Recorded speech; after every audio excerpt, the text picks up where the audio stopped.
vas-tu aujourd'hui? J'espère que tout va bien pour toi. Je vais te faire une petite vidéo de géométrie sur les parallélogrammes, un petit peu tous les niveaux en fait. On arrive en sixième, on connaît déjà ça, mais on va le réviser. Sixième, cinquième, quatrième. Et puis après, c'est supposé être su pour la troisième et le reste de ta vie scolaire. Alors, donc, les parallélogrammes. Donc, un parallélogramme, déjà. Alors, un parallélogramme, au niveau de l'orthographe, deux L pour commencer, un seul L et deux M. Donc, un parallélogramme, déjà, c'est un quadrilatère. C'est-à-dire, donc tu vois, quadrilatère, ça commence comme le mot 4. Quadrilatère, 4.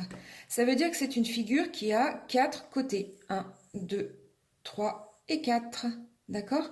Donc si tu as une figure à 4 côtés, c'est peut-être un parallélogramme. Là, je te fais une figure à 4 côtés. En l'occurrence, celle-là, tu vois, c'est pas un parallélogramme. Donc, pour savoir si c'est un parallélogramme, il existe plusieurs propriétés. Donc, on va voir ça. Alors, je te dessine, alors on va dire que c'est dessiné à la règle, etc. Moi, je te le fais en vitesse sur le tableau, mais tu l'admets, hein, je le fais à la règle bien comme il faut, bien parallèle, etc. Je te dessine un parallélogramme. Hop, hop, donc là, on a deux parallèles, et hop, hop, deux parallèles. Donc là, je t'ai dessiné un parallélogramme. On va l'appeler A, B, C, D. En l'occurrence, petite parenthèse, quand tu nommes ton parallélogramme, quand tu nommes une figure, les lettres doivent se suivre. Tu vois, j'ai bien écrit A, B, C, D. J'ai surtout pas écrit, donc il faut pas retenir ça, A, B, C, D. Là, tu vois, j'aurais croisé. Là, j'ai décidé dans le sens des aiguilles d'une montre, donc je continue bien. Ça pourrait être dans l'autre sens des aiguilles d'une montre, hein. Ça pourrait être A, B, C, D. Voilà, parenthèse fermée. On continue. Donc, un parallélogramme. Là, je viens de te dessiner un parallélogramme ABCD. Première propriété, il a ses côtés opposés parallèles. Côtés opposés parallèles. Donc, ses côtés opposés sont parallèles. Ok, première propriété. Deuxième propriété, les côtés opposés sont de même longueur. Les côtés opposés sont de même longueur. D'accord? Donc on a, ici si on le traduit en mathématiques, par exemple, on aura AB. Donc juste les deux lettres comme ça veut dire la distance AB. Hein, c'est pas entre parenthèses, c'est pas entre crochets. Juste les deux lettres, ça veut dire la distance AB est égale à la distance DC. Puisque AB égale DC. Ce sont les mêmes mesures. Et aussi, AD, la mesure AD est égale à la mesure BC. AD égale BC. Voilà, tu vois ce qu'on peut traduire quand on sait que c'est un parallélogramme déjà. Rien que par rapport à l'énoncé, on peut traduire des choses en mathématiques. On continue sur les propriétés. Troisième propriété, les diagonales. Qu'est-ce qu'on sait sur les diagonales? Alors, première diagonale, celle-ci, BD ou DB, hein, c'est pareil.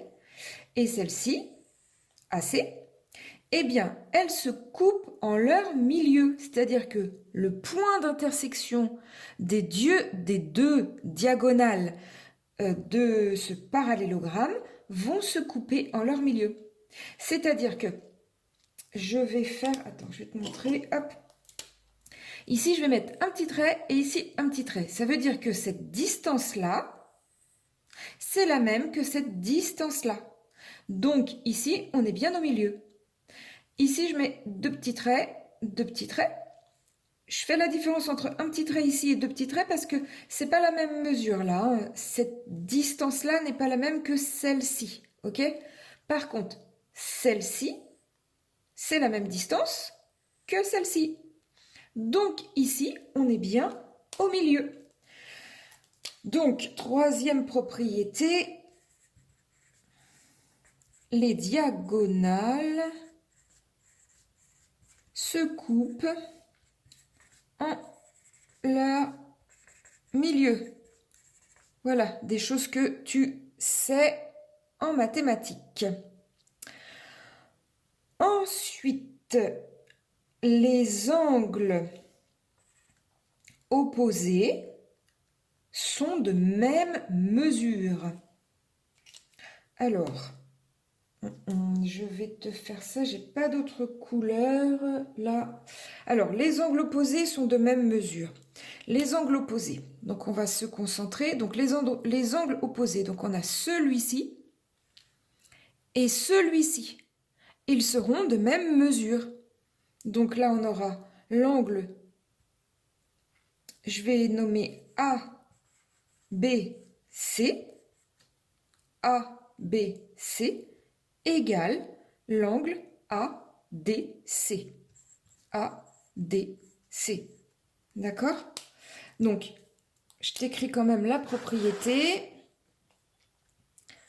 Les angles opposés sont de même mesure. D'accord? Donc tu te dis, et les deux autres angles? Eh oui, les deux autres angles aussi. Donc c'est-à-dire que ça, cet angle-là, je mets un double angle pour bien montrer qu'ils sont différents des deux autres dont on vient de parler. Donc cet angle-là est le même que celui-ci. Ok? Donc les angles opposés sont de même mesure. Ensuite, alors je vais là te donner deux autres propriétés, mais là c'est plus à partir de la quatrième, d'accord? Donc si tu es en sixième, en cinquième, donc avant, tu n'es pas obligé de connaître ces propriétés-là, tu peux t'arrêter là. Maintenant, je vais donner deux autres propriétés pour à partir des quatrièmes. Donc si on est en présence d'un parallélogramme, on sait que ce quadrilatère admet un centre de symétrie. D'accord? Un centre de symétrie. Je t'explique. Donc un centre, ça veut dire que c'est un point. Hein. C'est pas un axe de symétrie. Attention, il existe les deux.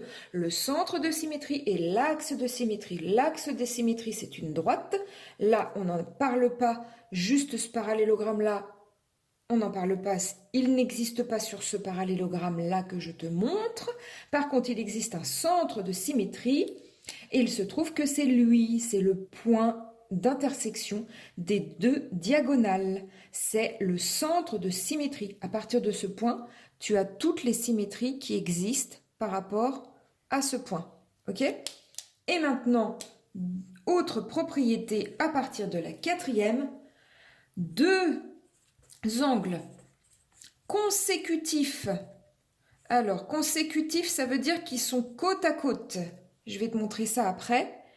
Donc, deux angles consécutifs d'un parallélogramme sont supplémentaires. Alors, qu'est-ce que ça veut dire? Supplémentaire, ça veut dire que si tu les additionnes, ils seront égaux à 180 degrés. J'explique. Angle consécutif. Angle consécutif, ça veut dire qu'ils sont côte à côte. Donc par exemple, A et B. B et C. C et D. A et D. D et A. Bref, tu as compris. Donc deux angles consécutifs, c'est-à-dire qu'ils sont côte à côte. Si tu les additionnes, tu as les mesures, si tu les additionnes, eh bien, ils feront 180 degrés. On appelle ça les angles supplémentaires. Donc là, c'est le cours sur les angles. Donc, dans un parallélogramme, si tu as la mesure des deux angles, tu les additionnes, ça fait 180 degrés. Eh bien, donc, c'est un parallélogramme. C'est un truc de dingue. Forcément, à chaque fois, ça fait 180 degrés. N'importe quel parallélogramme, tu additionnes, ça fait 180 degrés. Voilà. Alors, j'espère que tu vas avoir aimé cette vidéo, qu'elle va t'avoir aidé pour retenir ces propriétés. Les propriétés des parallélogrammes, il faut que tu les connaisses. Pour les connaître, il faut que tu comprennes. Il y a beaucoup de vocabulaire. Il faut que tu comprennes ce que ça veut dire, le vocabulaire, pour pouvoir après ressortir les propriétés, même dans tes propres termes par rapport à ta phrase. Donc, il y a du vocabulaire à savoir, à savoir ressortir. Maintenant, si ta phrase, elle n'est pas exactement comme on a l'habitude de le dire, mais que ça veut dire la propriété, eh bien, ça veut dire que tu as compris et que tu peux prouver que ton quadrilatère est un parallélogramme, que tu peux prouver que ta figure est un parallélogramme. Voilà, et puis que si tu as ton parallélogramme, tu peux prouver des choses après par rapport à tes angles, par rapport à tes diagonales. Voilà. Bon, si tu as aimé, bah dis-le moi déjà par un petit pouce bleu, et puis mets-moi un commentaire. Je vais faire une autre vidéo sur les parallélogrammes particuliers. Tu sais, parallélogramme particulier, il s'agit du rectangle, du carré et du losange. Trois figures que nous connaissons très bien. Eh bien, ce sont des parallélogrammes particuliers. Je te parle de ça dans une autre vidéo.